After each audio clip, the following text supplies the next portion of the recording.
여러분 안녕하세요. 오늘은 3단원 통계를 해볼 거고요. 두 교재 다 풀어오셨죠? 17페이지부터 20페이지까지 쫙 나가보도록 하겠습니다. 먼저 51번 보시면요. 이산확률 변수 x의 확률 분포를 표로 나타냈다. 그러면은 표를 보셨을 때 이거 바로 가장 먼저 생각하셔야 될 게 확률의 합은 1이라는 얘기죠. 그래서 전체 확률 요거 하나, 둘, 셋, 세 개 더하면은 그 값은 1이 돼야만 합니다. 자, 그러면은 이거 세 개 더하시면요. A가 3개가 있고요. 4분의 1 더하기 2분의 1 하시면은 4분의 3이 되겠죠. 그 값이 1이 된다. 그러면은 3A는 4분의 1이겠죠.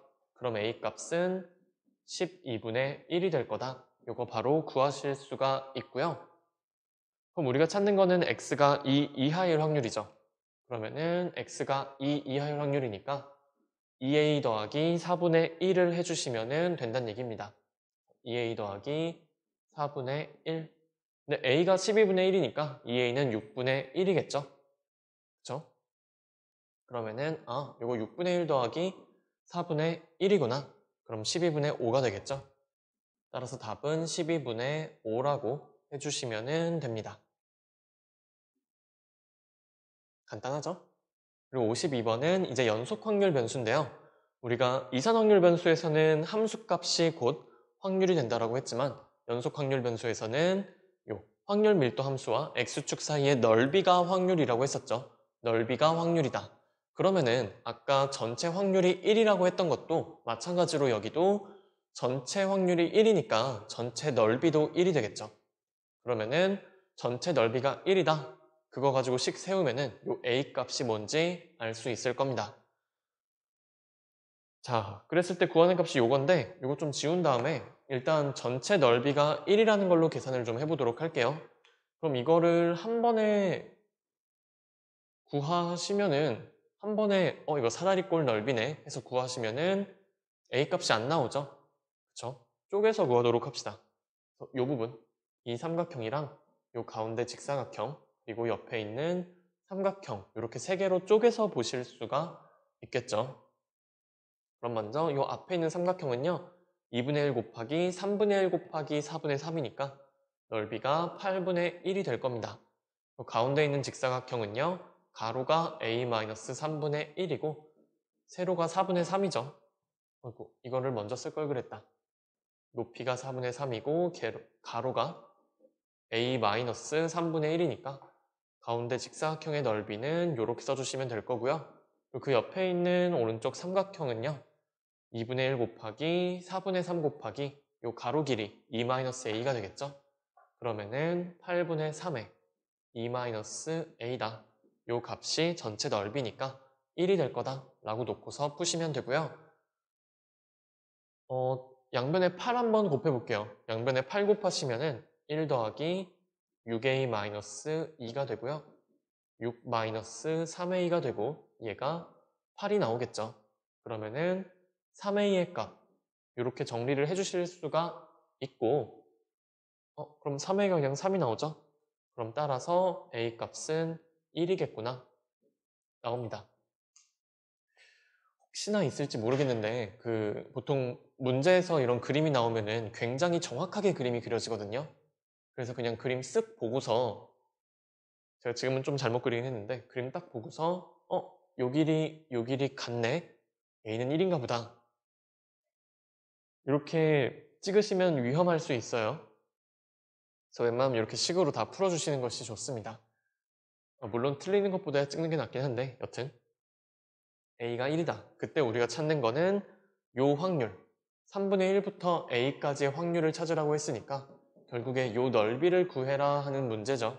그럼 요 넓이는 한번 쓰고 갑시다.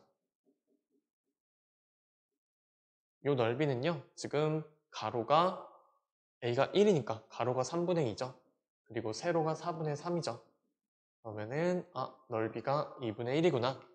그래서 52번의 답은 4번이구나 라고 찾아주실 수가 있습니다. 넓이랑 확률을 같게 취급한다는 거 꼭 기억을 해주시고요. 53번 보시면은 x가 이항분포를 따른다 라고 했는데 교과서에는 이 표현이 없긴 한데요. 편의상 그 따른다라는 표현 대신에 이 물결 표시를 좀 쓰도록 할게요. 그래서 x가 이항분포를 따른다라고 했을 때 이런 식으로 물결로 표현을 할 거고요. 뭐 어떤 y라는 확률 변수가 정규 분포를 따른다. 그럼 이런 식으로 그 따른다를 편의상 그냥 물결로 표현을 좀 해보도록 합시다. 우리끼리 약속이라고 생각해 주시면 돼요. 그러면은 x가 이항분포 n, 2분의 1을 따른다를 이렇게 쓸 수가 있고요. 그랬을 때 요 식을 만족한다라고 하네요. 그때 n 값을 찾는 게 문제인데요. 여러분들 지금 x 제곱의 평균이 나왔죠? 그러면은 우리가 보통 x 제곱의 평균 요게 나왔을 때 얘를 구하는 방법 두 가지를 생각을 해주셔야 되는데 첫 번째는 직접 구하는 거예요. 직접. 표가 만약에 이렇게 주어져 있다. 표가 뭐 x1, x2, 점점점, xn 이런 식으로 표가 주어져 있죠. 여기는 p1, p2라고 합시다. 이렇게 표가 주어져 있으면은 x제곱 값을 직접 구하는 거예요. 그러면은 x1의 제곱, x2의 제곱, 점점점에서 xn의 제곱이 되겠죠? 그 다음에 어떻게 해준다? 얘랑 얘를 곱하고 얘랑 얘를 곱하고 쭈루룩 가서 얘랑 얘를 곱해서 x k 제곱에 pk 해준 거 요거를 k가 1일 때부터 n일 때까지 전부 다 더해주시면 요게 바로 2의 x 제곱이 됩니다. 이런 식으로 직접 구하는 거 이것도 하나의 방법이 되겠죠? xk의 제곱 pk 아니면은 우리가 분산식을 이용해도 괜찮아요. 분산 구하실 때 분산을 제곱의 평균에서 평균의 제곱을 뺀다라고 했잖아요. 그렇죠? 제곱의 평균에서 평균의 제곱을 빼준다. 이렇게 계산하죠. 이 계산식에 바로 제곱의 평균이 나옵니다. 그럼 이거 어떻게 계산하냐? 요거는 vx에다가 평균의 제곱을 더하시면 되겠죠? 얘는 vx 더하기 평균의 제곱이다. 이렇게 계산을 하실 수가 있어요. 그래서 문제에서 이런 제곱의 평균이 나왔을 경우에는 어차피 이 두 가지로 해결이 되니까 둘 중에 하나 편한 거 골라서 쓰시면 되는데요. 여기는 지금 딱 봐도 두 번째 식을 쓰라고 문제에서 줬죠. 심지어 x제곱의 평균, x제곱의 평균은 vx 더하기 평균의 제곱이잖아요. 이 부분이 그냥 통째로 2의 x의 제곱이 되는 거죠. 그쵸? 그러면 여기서 알 수 있는 거는 평균이 5라는 거를 아실 수가 있습니다. 그런데 우리가 이항분포가 주어져 있을 때 평균은 그냥 n이랑 p 값을 곱하면 나왔죠? 그쵸? 따라서 n 값은 그냥 10이다 라고 해주시면 되겠네요. 이렇게 계산해 주시면 되고 이거 꼭 기억을 해주세요. 여러분들 중에 가끔 가다가 얘를요 이렇게 계산하시는 분들이 있는데 없을 것 같죠? 네, 있는데요. 이거는 일반적으로 성립하지 않습니다. x제곱의 평균 구할 때는 이 두 가지를 꼭 기억을 해주시고 저 두 가지 내에서 해결을 해주시면 됩니다. 그러면은 54번도 보도록 할게요. 정규분포를 따르는 확률 변수 x에 대해서 뭔가 확률을 나타내는 함수인 것 같네요. 걔가 k는 12일 때 최대값을 갖는다라고 했죠. x가 정규분포 m,4를 따릅니다. 그러면은 이 정규분포 곡선이요. 평균이 m이니까 평균 m에 대해서 대칭인 형태로 이렇게 그려지겠죠. 그랬을 때 gk라는 함수 이거는 k에 따라서 값이 달라질 거고요. k-8부터 k까지의 확률이죠. 그쵸? 다시 말해서 넓이라고 보셔도 될 거고요. 그게 k가 12일 때 최대값을 갖는다라고 합니다. k가 12일 때 따라서 g12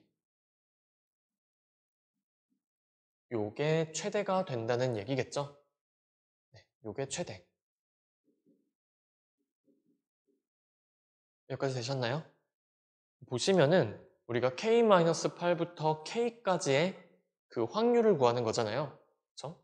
그럼 뭐 k-8부터 k까지 이 넓이를 구하는 게 될 건데요. 그 넓이가 나타내는 게 바로 GK가 되겠죠. 근데 여기서 하나 신경 쓰실 게 K-8부터 K까지니까 구간의 길이가 8로 일정하죠. 그쵸? 구간의 길이 자체는 변하지 않아요. 그러면은 이 구간의 길이 8짜리를 왔다 갔다 해가지고 넓이가 최대가 되는 지점을 살펴보시면 되겠죠. 그쵸? 그게 언제다? K가 12일 때, 그러니까 4부터 12일 때까지의 넓이가 최대가 된다는 얘기입니다. 자, 그러면은 이거 뭐 수업 시간에도 말씀드렸죠? 정규 분포 곡선은 지금 평균에 대해서 집중되어 있는 분포이기 때문에 4랑 12의 중간에 평균이 있으면 된다는 얘기죠. 그렇죠? 그래서 이렇게 구간의 길이가 8로 일정할 때 여기가 4고요. 여기가 12가 되면은 이 넓이가 바로 최대가 된다는 얘기죠. 그렇죠? 그러면은 4랑 12의 평균이니까 m값은 8이 될 겁니다. 따라서 평균은 8이다. 이렇게 찾아주시면 되겠죠? 구간의 길이가 일정한 경우에는 구간 양 끝의 평균이 요 m값이 되면은 넓이가 최대가 되겠다라는 거 생각을 하실 수 있을 거예요. 그래서 답은 8이 되고요. 55번 보시면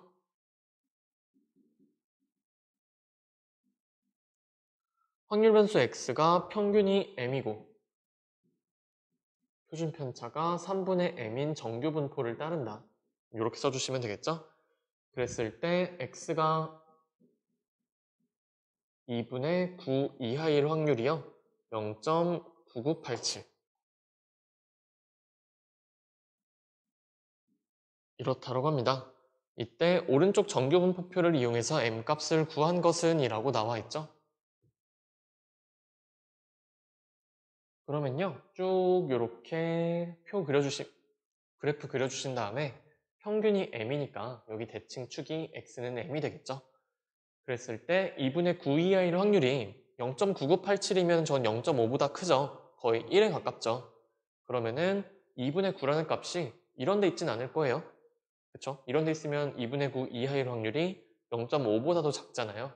그러면은 2분의 9는 이런 식으로 m의 오른쪽에 있겠구나 라는 거 아실 수가 있죠.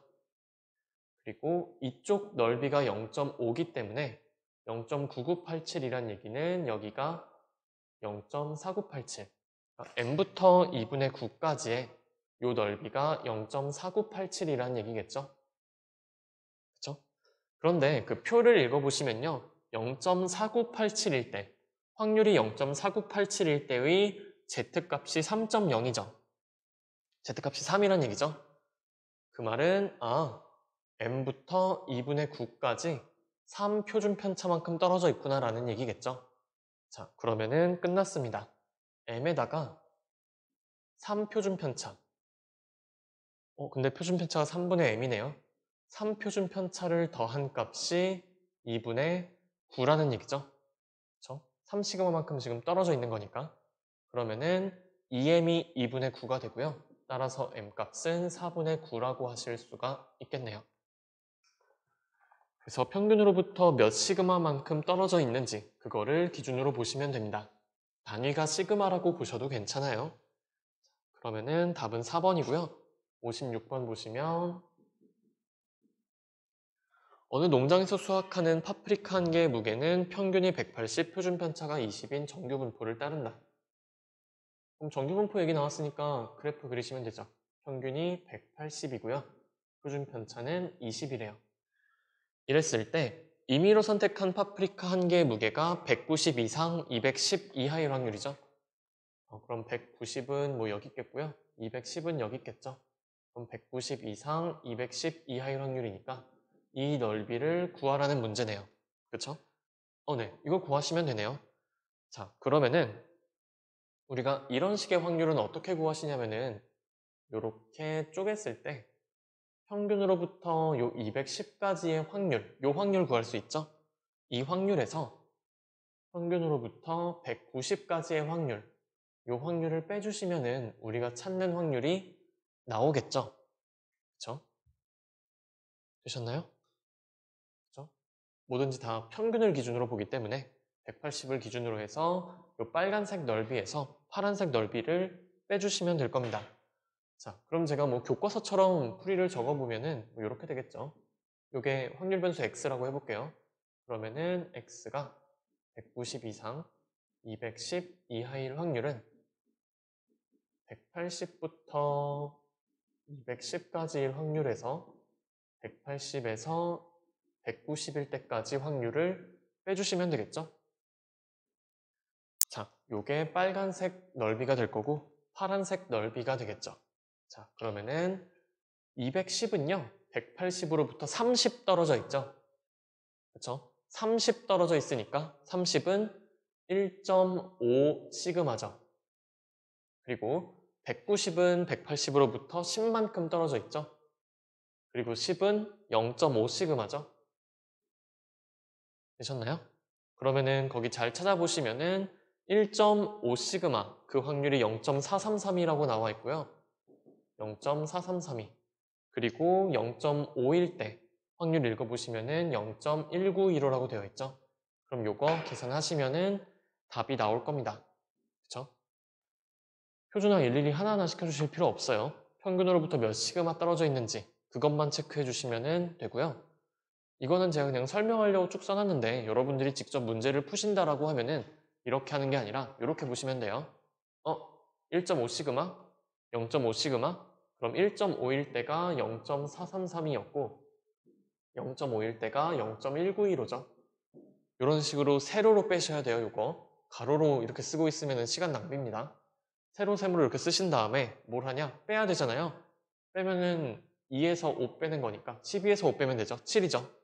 그러고 문제를 쓱 봤더니 7로 끝나는 게 5번밖에 없죠. 그럼 답은 5번이겠죠. 이 앞에 거 계산하고 있으실 필요가 없죠. 약간 실전에서 문제 푸신다라고 하면은 그냥 여기서 끝나고요. 만약에 풀다가 객관식에서 7로 끝나는 게 2개다 라고 하시면은 앞에 것도 그냥 계산을 하세요. 그쵸? 그러면 이제 뭐 같겠죠. 뭐 답이 나오겠죠? 이런 식으로 평균으로부터 몇 시그마 떨어져 있는지 거기에 대한 Z값 읽어가지고 문제를 풀어주시면 됩니다. 혹시 이게 뭔 소린지 잘 모르겠는 분들은요, 제가 필기노트 올려드렸잖아요. 그거 한번 확인을 해보세요. 거기에 설명이 자세히 되어 있습니다. 일일이 표준화 하나하나 다 시키는 것보다는 저처럼 푸시는 게 속도가 빠르실 거고요. 나중에 어려운 문제 만났을 때 헤매지 않으실 거예요. 57번 봅시다. 두 이산확률 변수 x와 y가 가지는 값이 각각 1부터 5까지의 자연수다. 그리고 확률식이 나와 있죠? 이랬을 때 2의 x가 4일 때 2의 y의 값을 구하라 라고 되어 있네요. 자, 그러면은 x의 평균을 어떻게 구하냐면요. 지금 x가 가지는 값이 1부터 5까지의 자연수죠. x가 가지는 값이 1부터 5까지의 자연수예요. 그럼 총 5개를 더하겠죠? 뭘 더하냐? 1부터 5까지 요 k에다가 각각의 확률, x가 k일 때 확률 곱한 거를 다 더해주시면 되겠죠. 이 값이 4라고 문제에서 줬습니다. 여러분들 이런 식으로 쓸 수 있어야 된다고 제가 말씀드렸어요.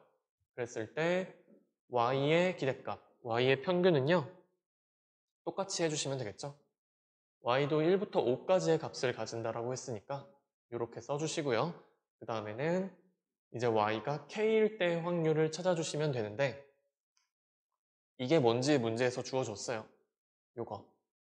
요게 2분의 1의 p의 x는 k 더하기 10분의 1이다. 이렇게 줬죠? 그러면은 씁시다. 이렇게 쓰고요.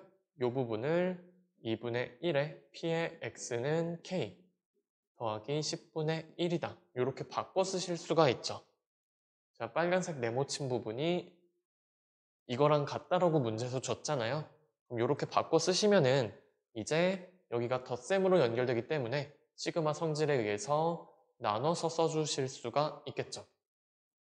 그래서 시그마 성질에 의해서 그대로 나눠서 한번 써보시면은 2분의 1은 밖으로 빠져나올 수 있고요. k는 1부터 5까지 k 곱하기 p의 x는 k 더하기 10분의 1 밖으로 빠져나오고 k는 1부터 5까지 k 이렇게 쓰시면 되겠죠? 그쵸? 그런데 우리가 아까 요 값 k는 1부터 5까지 k 곱하기 px는 k 이게 4라고 했잖아요. 여기 그대로 나오죠. 요 값이 4란 얘기죠. 그러면은 2분의 1 곱하기 4 해주시면 되고요. 더하기 10분의 1 곱하기 1부터 5까지 k 다 더하면은 15죠. 그쵸? 1 더하기 2 더하기 3 더하기 4 더하기 5 하시면 15죠.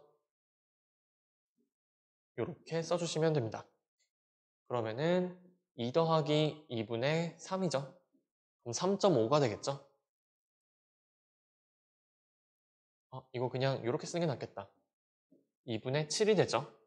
문제에서 구하라고 한 게 여기다 8을 곱하라고 했으니까 8 곱하시면은 28이 되겠네요. 이렇게 일반적인 식으로도 쓰실 수가 있어야 되고요. 물론 이게 이산확률 변수 문제이기 때문에 표를 그리셔도 괜찮습니다. 표를 그리신다면은 이렇게 되겠죠.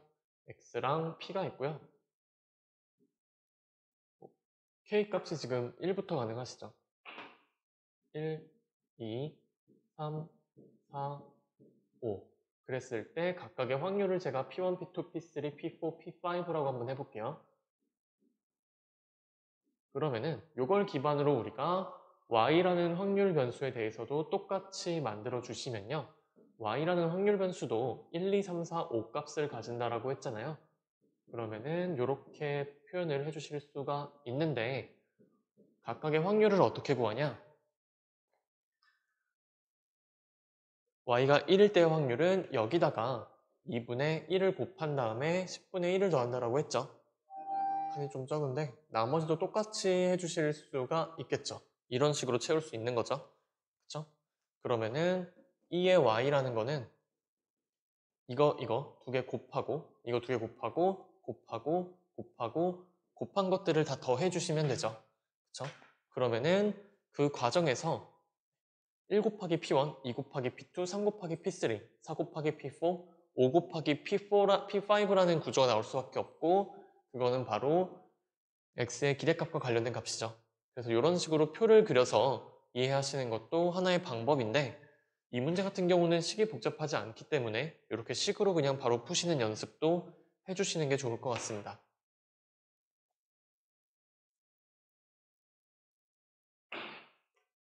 (58번)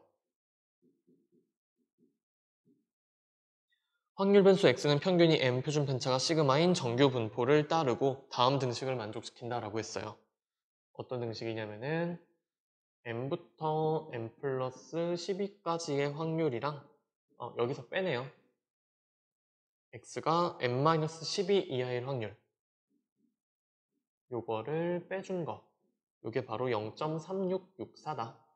이랬을 때 시그마 값을 찾아라 라고 했네요. x는 m, 시그마 제곱이라는 이런 정규 분포를 따릅니다. 자, 그럼 정규 분포 나왔으니까 정규 분포 곡선 쭉 그려주시면 되고요. 좀 예쁘게 그려볼까? 요렇게 비슷한데? 네, 이렇게 그렸습니다. 그랬을 때 평균이 m이죠. 평균 m 딱 표현을 해주시고요. 이랬을 때 m 플러스 10이랑 m-10이라는 게 눈에 띄죠. 보면은 m 플러스 10이나 m-10이나 둘 다 m으로부터 같은 거리 12만큼 떨어져 있다는 거 파악이 되실 거예요. 자, 그러면은 이 부분 m부터 m 플러스 12까지의 요 넓이를요. 제가 a라고 한번 써볼게요. 이 넓이를 a라고 하고요. 얘가 a인 거죠. 그리고 x가 m-12 이하일 확률 이 부분의 확률을 제가 이 넓이를 b라고 한번 표현을 해볼게요. 그러면은 첫 번째 요 주어진 식에서 a-b 값 a-b가 0.3664다라는 게 나오시죠? 그쵸? 근데 여기서 여러분들이 a와 b에 대한 관계식을 하나 더 끌어낼 수가 있는데 보시면은 정규분포 곡선은 평균에 대해서 대칭이라고 했잖아요. 그러면은 이 부분의 넓이나 이 부분의 넓이나 똑같이 B겠죠. 그쵸? 그러면은 AB 더한 값이 결국에 0.5가 되겠죠. 딱 절반이니까 A 더하기 B 한 게 0.5다. 되셨나요? 그럼 둘이 더해주시면은 이 A가 0.8664니까 A 값은 0.4332가 나오겠죠? 그쵸? 그럼 A가 0.433이라는 말은 요 넓이가 지금 0.433이죠. 그리고 표 보시면은 거기 0.433이 나와 있는 게 Z값이 1.5죠. Z값이 1.5다? 그러면은 지금 M부터 M 플러스 12까지 요 거리가 10이잖아요. 이게 바로 1.5 시그마라는 거죠. 시그마의 1.5배다. 따라서 시그마는 8 해주시면 되겠죠? 평균으로부터 몇 시그마 떨어져 있는지를 보시면 됩니다. 이렇게 58번 해주시면 되고 정규분포 곡선에서 가장 중요한 성질 중에 하나가 바로 이 평균에 대한 대칭성이에요. 이거 꼭 써주시면 될 것 같네요. 그리고 59번, 60번을 볼 건데 59번, 60번은 조금 난이도가 있는 문제라서 여러분들이 반드시 먼저 풀어보셔야 돼요. 이거 고민하고 강의를 다시 보도록 합시다. 잠깐 멈췄다가 다 푼 다음 해보세요. 못 풀더라도 최소한 한 5분 이상은 고민을 해보도록 합시다. 59번 보시면요. x라는 확률 변수가 정규분포 m,5의 제곱을 따르고요. 그리고 그 정규분포 곡선의 식을 fx라고 하면은 가나 조건을 만족한다고 합니다. m이 자연수일 때 17부터 18까지의 확률을 구해라 라고 했네요. 그럼 이거 정규분포니까 그래프 그리고 시작을 하셔야겠죠. 그래프를 당연히 이렇게 그리고 시작을 하셔야 되는데 지금 평균이 m이라고 나오는데 m이 얼마인지는 모르죠. 자연수라는 것만 알고 얘가 정확히 얼마인지는 몰라요. 그랬을 때 지금 요 식이 y는 fx잖아요. 그쵸? 요 그래프 나타내는 함수식이 y는 fx고요. f10이 f20보다 크다라고 했죠. 그럼 요거는 넓이 얘기하는 게 아니라 지금 함수값 얘기하는 거죠. 함수값. 그랬을 때 10 넣었을 때가 20 넣었을 때보다 함수값이 커야 돼요. 다시 말해서 좀 더 높이가 높아야 된다는 얘기죠. 그러면은 우리가 예를 들어서 여기가 10이고요. 여기가 20이면은 이게 지금 요 길이가 f10인 거죠. 그리고 요 길이가 f20인 거죠. 그러면은 f10이 f20보다 크게 나오죠. 그쵸?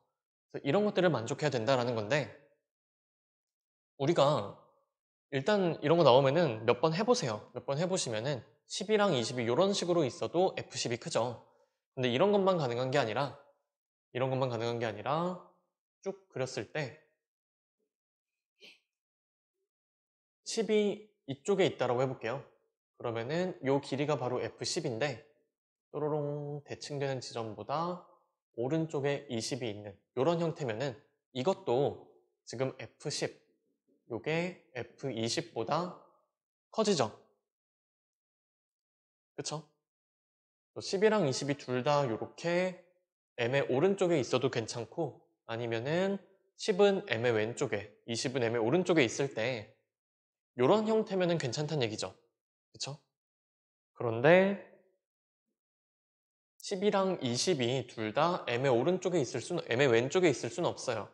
그러니까 예를 들어서 여기가 10이고 여기가 20이라고 하면은 F10은 F20보다 무조건 작아질 수밖에 없죠.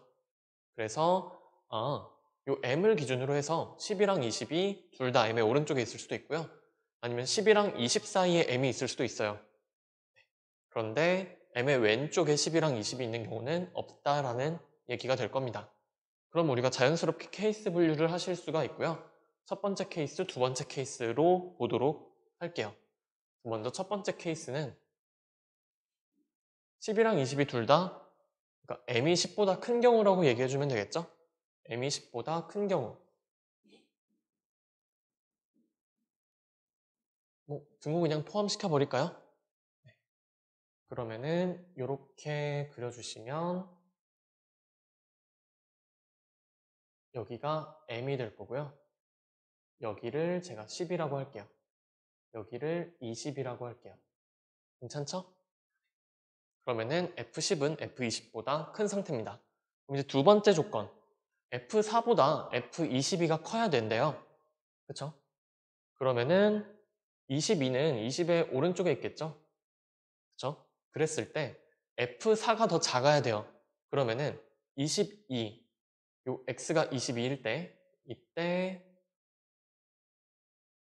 M에 대해서 20이랑 대칭인 그 지점이 있을 거예요. 그쵸? 그것보다 4가 왼쪽에 있어야 되죠.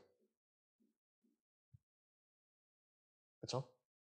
M에 대해서 20이랑 대칭인 그 지점보다 4가 왼쪽에 있어야지 F4가 F22보다 작아지게 되겠죠? 이 길이가 더 길게 되죠. 그쵸? 그러면은 이런 그림이 가능할까라는 거를 일단 생각을 해보셔야 됩니다. 자, 그러면요. 우리가 지금 M으로부터 떨어져 있는 정도가 22 같은 경우는 22-M만큼 떨어져 있죠? 그리고 4 같은 경우는요. M-4만큼 떨어져 있어요. 그런데 4가 22보다 더 멀리 있어야 되죠.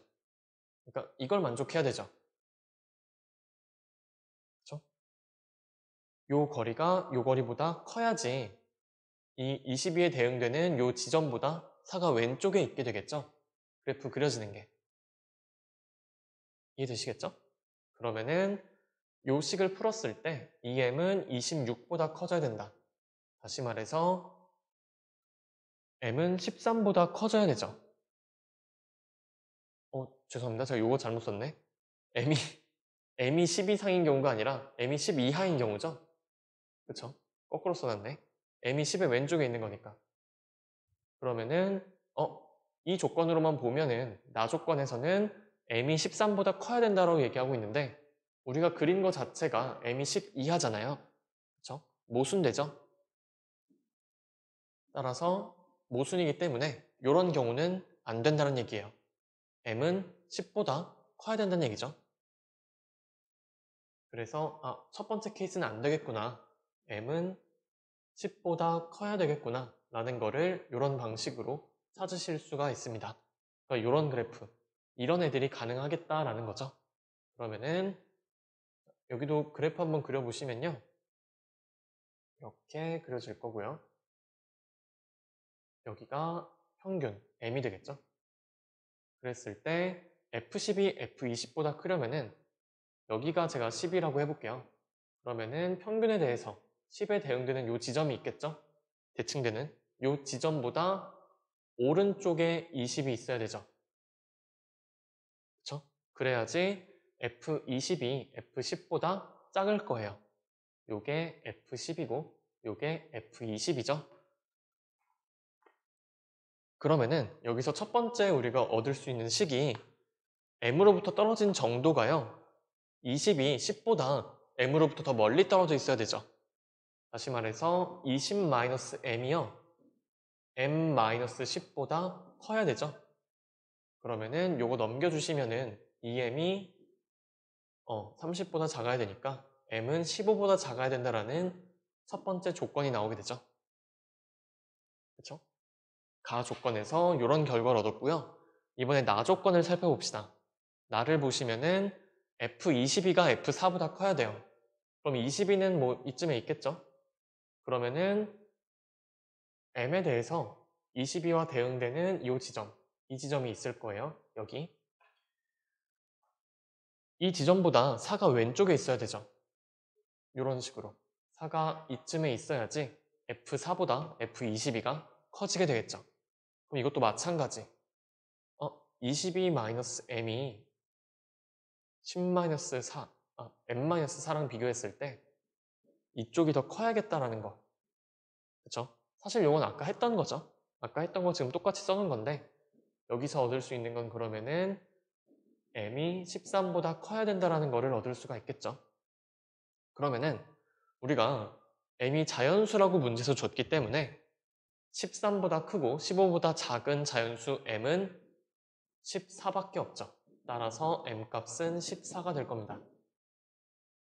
m값 찾았으면 끝났죠. 문제에서 원하는 거는 17부터 18까지의 확률을 구하라고 했으니까 딱 그려놓고요. 그려놓고 m 평균이 14다. 그랬을 때 17부터 18까지의 넓이 요거를 구하라고 했죠. 자, 그러면은 14부터 18까지는요. 길이가 4죠. 근데 우리가 표준 편차가 5잖아요. 그럼 요거는 표준 편차의 0.8배겠죠. 0.8 시그마죠. 마찬가지로 14부터 7까지 여기는 3만큼 떨어져 있죠. 그런데 3이라는 거는 0.6 곱하기 표준 편차죠. 0.6 시그마. 그렇죠? 그러면은 우리가 구하는 확률은요. 0.8일 때에서 0.6일 때를 빼주면 되니까 거기 표 보시면은 0.8일 때 확률이 0.288이고 0.6일 때 확률이 0.26이죠. 요거를 빼주시면 되겠죠. 그럼 0.062 요게 우리가 찾는 A 값이 될 겁니다. 우리가 그래프를 이렇게 추론하는 유형 이런 게 여러분들한테 굉장히 어려울 거예요. 연습을 좀 많이 해두시는 편이 좋습니다. 그 오른쪽에 있는 것도 그래프 추론이라고 보실 수가 있는데 일단 요걸 한번 연습을 해보세요. 60번 보시면 이건 작년 수능 문제인데 또 꽤나 어려웠을 거예요, 여러분들. 확률 변수 x는 정규 분포 이런 걸 따르고 y는 저런 걸 따른다. 요거 물결 표시 이용하면 좀 편하게 표현을 하실 수가 있었죠. x는 요걸 따르고요. y는 m,2의 제곱을 따른다라고 합니다. 그랬을 때 x와 y의 확률 밀도 함수가 각각 fx와 gx라고 하고요. 이 녀석의 확률 밀도 함수 fx, 얘는 gx다. 그랬을 때 첫 번째 f12, g20을 비교했을 때 g20이 f12보다 크거나 같다라고 합니다. 이걸 만족시키는 m에 대해서 어떤 확률을 구하라고 하고 있네요. y가 21부터 24까지일 확률 요거를 찾으라고 했죠. 그치. 요거를 오른쪽에 표를 이용해서 찾으라고 했습니다. 그러면은 이것도 지금 우리가 x는 정규분포 곡선을 그릴 수가 있는데 y 같은 경우는 평균이 얼마인지 모르죠. 그쵸? m이니까. m이 10보다 큰지 작은지 모르잖아요. 그러면은 당연히 케이스 분류를 하셔야겠죠. 그쵸? 그래서 먼저 첫 번째로 볼 거는요. 어떤 케이스를 볼까? 요 케이스를 볼게요. 지금 분사는 같죠? 분사는 같으니까 그래프의 모양 자체는 똑같을 겁니다.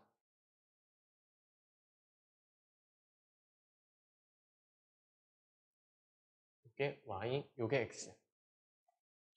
구분되시나? 네, 그냥 이렇게 합시다. 요거를 y에 대한 거. 그러니까 y는 gx라고 하고요. 그리고 자, 요렇게 생긴 녀석을 y는 fx라고 합시다. 그래서 파란색이 확률 변수 x에 관한 거고요. 검은색이 확률 변수 y에 관한 거다 생각하시면 되겠죠? 그러면은 이 경우에는 지금 fx 그래프 자체가 10에 대해서 대칭이 되겠죠? 그리고 gx 그래프는 m에 대해서 대칭이 되겠죠. 이런 식으로 m이 10보다 작은 경우를 보도록 할게요.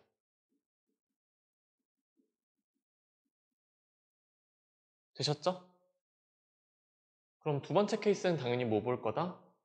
m이 10 이상인 경우를 확인을 해주면 되겠죠. 이렇게 케이스 분류를 당연히 하셔야 되고요.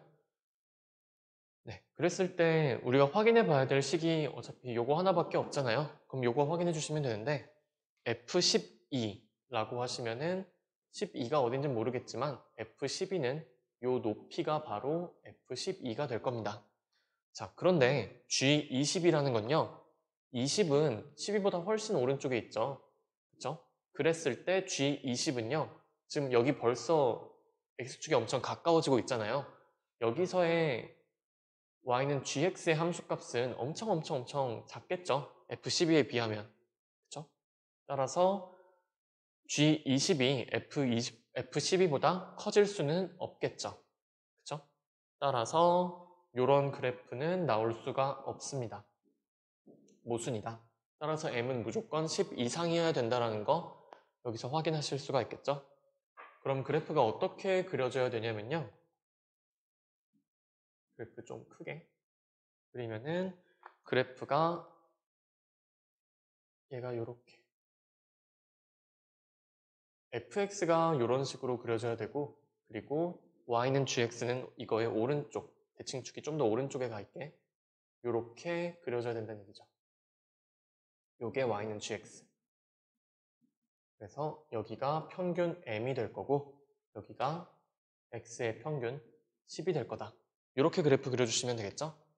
자, 그랬을 때 F12보다 G20이 크거나 같아야 되죠? 그러면은 F12가 어디 있는지 잘 모르겠습니다만 한 이쯤 잡아 볼게요. 그러면은 F12는 요 길이가 바로 F12가 되겠죠? 그랬을 때 G20이 F12보다 크거나 같아야 돼요. 그쵸? 함수값이 더 크거나 같아야 된다는 건데 우리가 이런 식으로 부등식으로 나와 있을 때 좀 눈여겨볼 거는 특수한 케이스죠. 특수한 케이스. 다시 말해서 F12랑 G20이 같은 경우를 먼저 보시는 게 맞을 거예요. 그럼 F12랑 G20이 같은 경우는 이런 경우가 있겠죠. 함수값이 같아야 되니까 이 부분, 여기가 G20이 되거나 여기가 G20이 돼야겠죠. 무슨 말이냐면은 여기에 X좌표가 20이 되거나 아니면은 여기에 X좌표가 20이 되는 이 두 가지 경우를 생각을 해보실 수가 있을 겁니다. 그쵸? 그러면은 여기가 20이거나 여기가 20이면은 저 부등식에서 등호가 성립하는 게 될 거고요. 그리고 20이 요 사이에 있을 수도 있죠. 그래도 여전히 G20이 크기 때문에 F12보다 G20이 큰 경우로 봐주실 수가 있을 거예요. 그럼 그 경계가 되는 것은 바로 이 점과 이 점이니까 이 두 점을 기준으로 케이스를 한 번 더 나눠보도록 하겠습니다.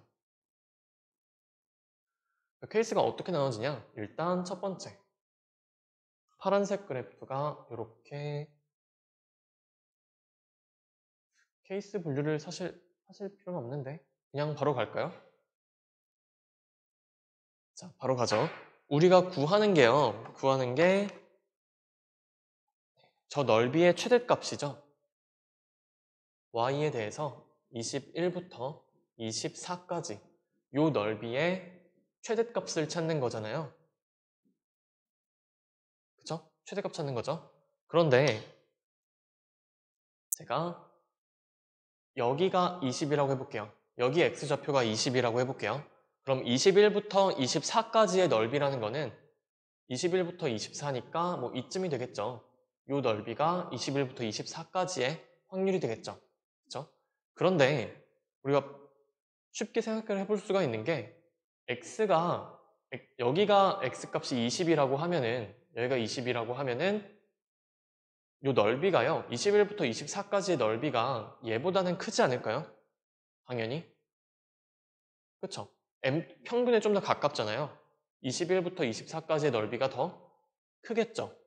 그쵸? 그래서 x가 20인 점이 여기라고 하면은 21부터 24까지의 이 넓이는 최대가 아니게 되는 거예요. 이해되시나요? 실제로 한번 해봐도 여기가 20이라고 해봅시다. x값이. 여기가 아니라 여기가 20이라고 합시다. 그러면은 지금 요 12라는 거는 평균 10으로부터 두 칸 오른쪽으로 왔죠? 그러면은 마찬가지 지금 대칭되는 형태이기 때문에 m이라는 거는 20으로부터 또 두 칸 오른쪽으로 간 지점이겠죠? 여기도 두 칸. 따라서 m 값은 22가 되겠죠. 그쵸? 똑같이 두 칸이니까. 그래서 m 값은 22가 되고요. 그러면은 21부터 24라고 하면은 여기가 20이고 여기가 22니까 21은 여기겠죠? 그러면은 21부터 24까지니까 이 넓이가 더 커질 수밖에 없다는 거 확인이 가능하시죠? 그쵸? 이 넓이보다는 훨씬 크죠? 그쵸? 그리고 제가 x는 20이 요 점이랑 요 점 사이에 있어도 된다라고 했잖아요. 그런데 x는 20이라는 점이 이쪽 오른쪽으로 가면 갈수록 21부터 24까지의 넓이도 더 줄어드는 거 확인이 되시죠? 그쵸? 시각적으로 확인이 되실 겁니다. 이 시작점 자체가 왼쪽으로 밀리다 보니까 이때일 때가 평균 근처, 여기를 가장 많이 차지하고 있겠죠.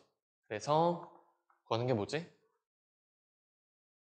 네, 이 최대값을 직접 구하는 게 문제네요. 이 최대값을 직접 구하는 게 문제고, 그러면은 y에 대해서만 제가 지금 따로 한번 그려볼게요. 이렇게 그렸을 때 y에 대해서 따로 그렸을 때 평균이 20이고요. 이때 21부터 24까지 이 넓이에 이 넓이를 구해 주시면은 되겠죠? 그럼 이 넓이는 이 평균을 기준으로 해서요. 이렇게 반 쪽에서 구하시고 이쪽 절반, 이쪽 반쪽 쪽에서 구하시면 되겠죠? 그러면은 y의 표준 편차가 2, 시그마가 2니까요. 이건 지금 1이죠? 그럼 0.5 시그마만큼 차이가 나는 거고 여기는 1 시그마만큼 차이가 나는 거 맞죠? 그러면은 거기 표 읽어주셔서 0.5에 해당하는 값 0.192로 여기다가 1에 해당하는 값 0.3413을 더해주시면 될 겁니다. 그러면은 마지막 자리가 8인 게 1번밖에 없죠? 답은 1번이 되겠네요. 이런 식으로 그래프를 여러분들이 직접 추론을 해가지고 푸는 문제들이 있고 59번, 60번 둘 다 약간 굉장히 까다로운 편에 속하실 겁니다. 그래서 케이스 분류 잘 해주시고 미지수 나와서 그래프 못 그린다 하지 마시고 직접 분류를 해야 된다는 거 잊지 말고 계시면 될 것 같아요. 좀 어려운 문제로 끝내긴 했는데 꼭 복습해보세요. 비교적 최근에도 자주 나오는 유형 중에 하나가 바로 이런 그래프 추론 문제입니다. 그러면은 오늘도 뭐 긴 시간 수고 많으셨고요. 다음에 오프라인에서 뵙도록 하겠습니다.